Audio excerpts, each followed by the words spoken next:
Alright, so I have a few projects I'm going to do on the car.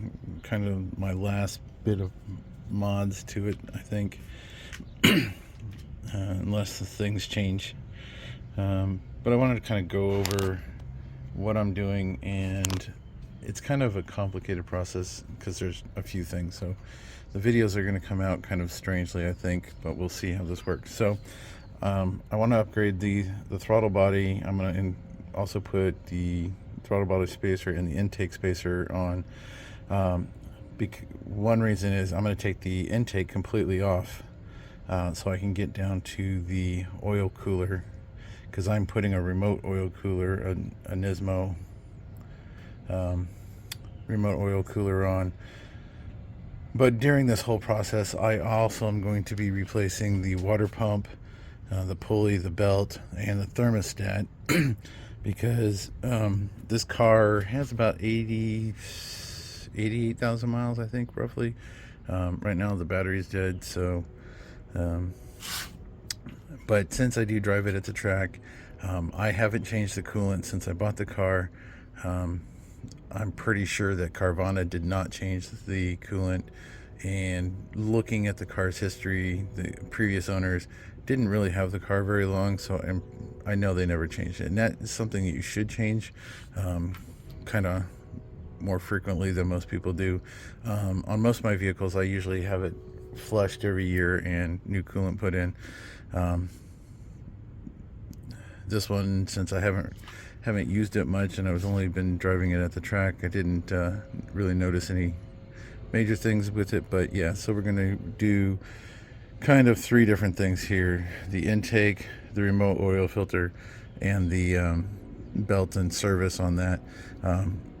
This way everything's fresh and ready to go. It should also help. I do need to hunt down my bag with all of my receipts and paperwork, because somewhere in that bag is the sticker for my my cold air intake that shows that it is carb legal. I don't really need it because it does have a big AEM sticker on it, but I'm going to go ahead and get that put on there. Just be one less thing I have to deal with when it comes to admissions.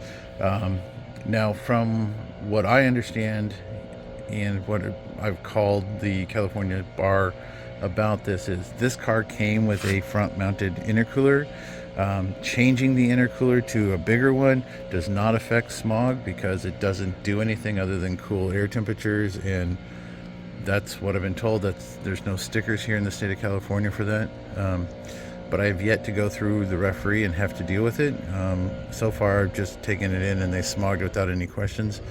So we'll see if that's changed. I keep an eye on that stuff from time to time. But so that's just a quick update of where we're at.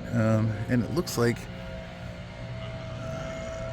we're a little low on coolant right now anyway, so it's a prime time. So today, after I get things going with the wife, I'm gonna get out here, get the car up on the quick jacks so I can drain the coolant, because I'm just gonna go ahead and do that.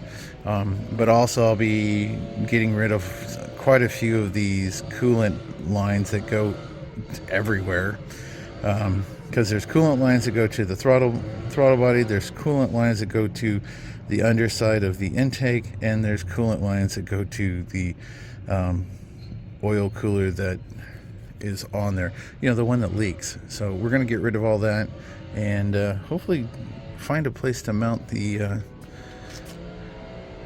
oil cooler. I'm kind of thinking I have some space right there.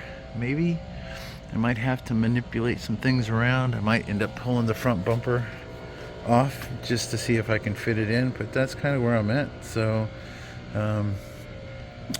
hopefully tomorrow I will have some work videos, but that's the video we're going to do today. Just a quick update.